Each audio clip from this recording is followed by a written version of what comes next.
Putra Malaysia, denyut nadi suara rakyat bergema di channel ini.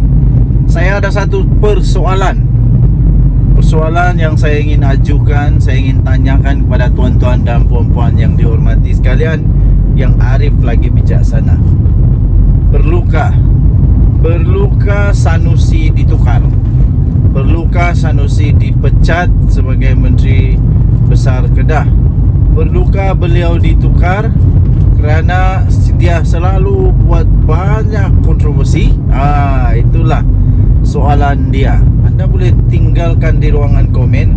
Perlukah untuk dia ditukar supaya dapat menyelamatkan hubungan Kerajaan Negeri Kedah dengan Kerajaan Persekutuan? Perlukah dia ditukar untuk menyelamatkan image PAS supaya menjadi lebih molek, lebih baik, lebih dihormati? Perlukah? Sebab menurut seorang pendakwah, beliau kata kalau dah ditegur pun tak indah juga. Maksud tak indah ni tak peduli buat dia je. Kalau dah ditegur pun tak indah juga, tapi tak indah. Tukar sajalah MB ini. PU said sound Sanusi kau punya. Sanusi ni memang terkenal dengan menyanyi lah, suka karaoke. Tak apa dia punya tujuan untuk berkaraoke, tapi nampaknya ramai orang tak berapa nak minat dengan apa yang dia buat itu. Termasuklah ahli-ahli agama daripada agama Islam, tak berapa nak minat, tak berapa nak rasa, nak molek apa yang Sanusi buat ini. Ini termasuklah PU Syed, ni pendakwa ni.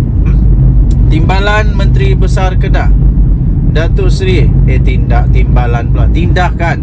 Tindakan Menteri Besar Kedah Datuk Seri Muhammad Sanusi Maknok yang dirakam sedang menyanyi di atas pentas dalam sebuah program di Kedah mendapat teguran keras daripada seorang pendakwa bebas. Jadi pencetus ummah atau PU, iaitu Syed Muhammad Bakri Syed Ishak berkata, tindakan daripada Ketua Pengarah Pilihan Raya Perikatan Nasional itu menyanyi di atas pentas dengan berlatarkan sekumpulan kanak-kanak perempuan menari sebagai satu contoh yang tidak wajar lah. Apatah lagi seorang pemimpin besar PAS pula tu.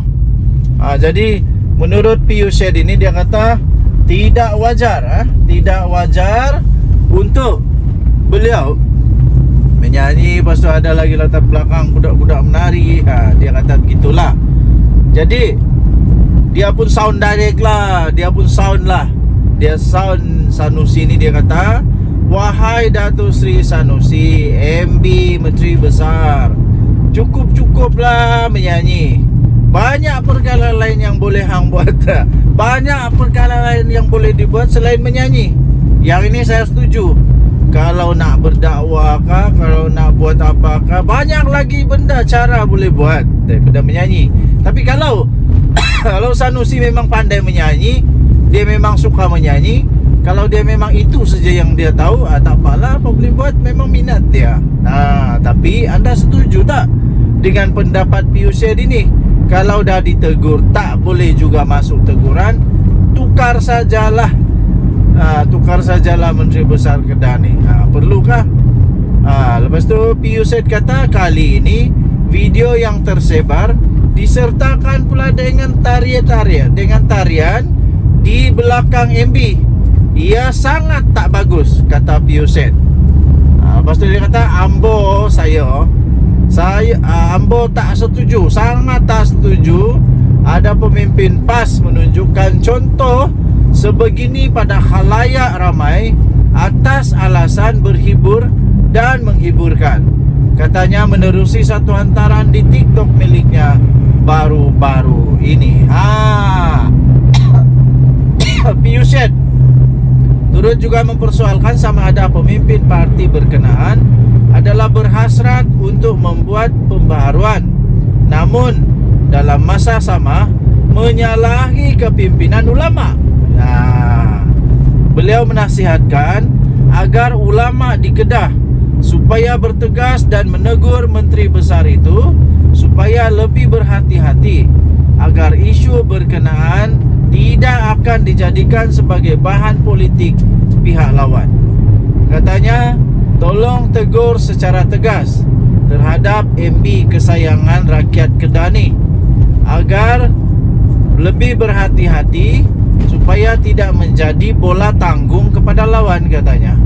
Tegur, tolong tegur secara tegas, katanya. Tegur tanda sayang. Tegur tanda sayang. Tapi kalau kerap sangat ditegur masih tak dengar, saya harap digantikan menteri besar yang baru bagi menggantikannya, kata Pu Yusuf. Tambahnya lagi, jagalah hima sebagai pemimpin gerakan Islam, ujarnya. Jadi tuan-tuan dan puan-puan yang dihormati sekalian, sekali lagi, apa pendapat tuan-tuan dan puan-puan yang dihormati? Adakah Sanusi patut dipecat, patut ditukar supaya ada lebih baik hubungan dengan pusat dan dengan kerajaan perpaduan pusat, dengan persekutuan, pada masa yang sama supaya dapat menjaga image PAS supaya tidak menjadi lebih rasa pelik lagi selepas ni, lebih pelik supaya orang taklah tengok sekarang dah ada menteri PAS, menteri besar PAS yang suka karaoke, suka di halayak ramai menunjuk karaoke kah, menyanyi kah, siap ada latar belakang menari. Sebab menurut Piuset, dia kata itu tak boleh lah, tak boleh, tak baik. Jadi lagi pula memang ada risiko, Sanusi, dia suka atau tidak, memang dia ada risiko untuk terpaksa digugurkan daripada jawatan dia, sebab dia ada kes mahkamah. Jadi kita tengoklah nanti, adakah dia akan dipecat awal ataupun dia terpaksa tunggu dulu sampailah terpaksa sudah dipecat baru dipecat. Tinggalkan komen anda. Denyut Nadi Suara Rakyat bergema di channel ini. Jangan lupa tekan butang subscribe, like dan share. Malaysia kita punya, cintai Malaysia aku, kita jaga kita. Kita jumpa lagi. Salam sejahtera Malaysia. Selamat pagi Malaysia. Bye bye. Of course, yang pertama sekali menantu Muhyiddin Yassin lah. Menantu Muhyiddin Yassin akan didakwa atas pertuduhan pecah amanah, kemudian pemalsuan dokumen pemalsuan dokumen dan buat tuntutan palsu. SPRM telah sahkan menahan anak Menteri Besar Perlis. Kemudian anak Zamzai Zainuddin didakwa mengemukakan dokumen palsu dan memiliki minyak masak lebihan. Jadi sila jawab, jangan berdiri, jangan lari, sila jawab. 3 pencapaian anak pemimpin PN yang membanggakan. Lepas ini giliran siapa pula? Satu demi satu pencapaian anak beberapa pemimpin Perikatan Nasional PN muncul dan hangat diperkatakan oleh rakyat Malaysia. Saya nak ucapkan tahniah. Pada masa sama, penyokong tegar pembangkang yang mesra dipanggil walaun dilihat tidak pula berbunyi apabila ada keluarga pemimpin mereka terlibat dalam kes mahkamah. Sanusi nak komen apa lepas ni? Sanusi nak apa lepas ni? Menantu pengurusi PN, menantu pengurusi Perikatan Nasional Tan Sri Mahyadin Mat Yassin yang sekarang ini jadi pelarian, sudah jadi pelarian. Datuk Sri Muhammad Adlan Berhan sudah hilang dari negara Malaysia sejak bila? Sejak Mei tahun lalu lagi, dah setahun ni. Dia dan peguamnya Mansur Saad menghadapi pertuduhan pecah amanah jenayah CBT oleh Suruhanjaya Pencegahan Rasuah Malaysia SPRM. Mereka menghadapi pertuduhan berkaitan pendakwaan kes rasuah dan penyelewengan yang berhubung dengan projek berkaitan pendaftaran, pengambilan serta penyimpanan biometrik pekerja asing di sebuah kementerian. Bagaimanapun, Adlan 48 dan Mansur 69 dipercayai telah melarikan diri daripada negara ini masing-masing pada 17 Mei dan 21 Mei tahun lepas. Adlan mempunyai alamat terakhir di San Wikiara Hills. Manakala Mansur pula beramat terakhir di SS19 1C Subang Jaya, Selangor. Namun Adlan dalam satu kenyataan melalui peguamnya Datuk Baljit Singh Sidhu menafikan dia lari daripada pihak berkuasa dan menyatakan akan pulang ke tanah air bagi membantu siasatan. Pada Oktober tahun lalu, polis telah mengesahkan telah menyerah dokumen yang diperlukan kepada Interpol untuk permohonan notis merah terhadap Adlan dan Mansur.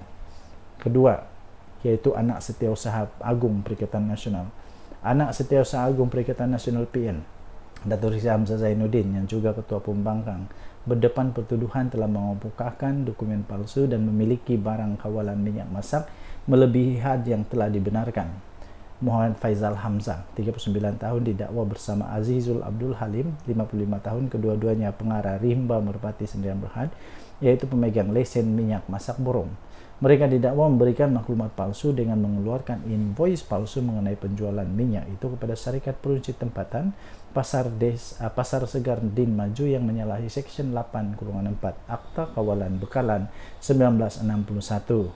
Berikutan itu mereka didakwa mengikut Seksyen 8-4-B Akta Kawalan Bekalan 1961 yang boleh dihukum di bawah Seksyen 22-2 Akta yang sama. Tertuduh selaku pemegang lesen borong juga didapati melanggar Peraturan 9-1 Peraturan Kawalan Bekalan 1974, yaitu memiliki barang kawalan berjadual jenis minyak masak melebihi 50 tan metrik. Sabit kesalahan boleh didenda maksimum 1 juta, maksimum 1 juta ringgit Malaysia dan penjara tidak melebihi 3 tahun atau kedua-duanya. Bagi kesalahan kali kedua dan seterusnya, boleh didenda maksimum 3 juta atau penjara maksimum 5 tahun atau kedua-duanya.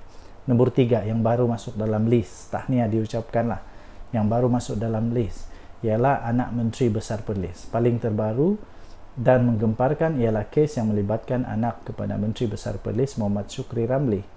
Anak lelaki pengerusi Perikatan Nasional Perlis itu antara 6 individu yang direman oleh SPRM. Pada hari ini, mereka direman bagi membantu siasatan pemalsuan dokumen tuntutan palsu berjumlah RM600,000. Dia dan 5 suspek itu ditahan dikehendaki membantu siasatan berkaitan pelaksanaan projek pembangunan prasarana seperti membaik pulih, menyelenggara, pembekalan dan perkhidmatan di seluruh Perlis sejak tahun 2022. Untuk rekod, Muhammad Syukri yang juga Pesuruhjaya PAS Perlis telah mengangkat sumpah sebagai Menteri Besar Perlis yang ke-8 pada 22 November 2022. Belum sampai 2 tahun. Muhammad Syukri 63 tahun menjadi Menteri Besar pertama dari gabungan PN yang mentadbir Perlis buat julung kalinya sejak merdeka. Gabungan PN menang 14 daripada 15 kerusi Dewan Undangan Negeri dalam pilihan raya umum ke-15 pada 2022 yang lalu. Tahniah diucapkan kepada semua anak-anak yang hebat ini. Tahniah diucapkan kepada pemimpin-pemimpin Perikatan Nasional yang berjaya menggegarkan seluruh Malaysia dengan keadaan-keadaan yang mantap begini inilah. Apa-apapun kita di Malaysia, ingat apa-apapun kita di Malaysia, kita harus tahu selagi mahkamah kata belum bersalah, selagi belum ada keputusan daripada mahkamah, belum lagi bersalah lah itu. Jadi sampai sekarang belum ada keputusan dari mahkamah sama ada mereka bersalah atau tidak. Jadi jangan dulu kita buat spekulasi kononnya mereka semua sudah bersalah apakah tidak, belum lagi ya. Tapi yang pasti SPRM sudah tangkap anak Menteri Besar Perlis, kemudian anak Hamzah Zainuddin sudah didakwa, kemudian anak menantu kepada Muhyiddin Yassin mau didakwa oleh SPRM, didakwa oleh kerajaan, didakwa oleh mahkamah lah, mau didakwa oleh mahkamah, tetapi apa? Dia melarikan diri dan dia kata akan balik, sampai sekarang tak balik-balik. Sudah diberikan dokumen-dokumen untuk memohon kepada Interpol untuk jadikan mereka notis merah. Jadi sekarang bertambah, daripada bising-bising tentang hal lain, selesaikan dulu masalah ini ya. Dan nanti Suara Rakyat bergema di channel ini. Jangan lupa untuk tekan butang subscribe, like dan share. Malaysia kita punya, cintai Malaysia, kita jaga kita. Bye bye.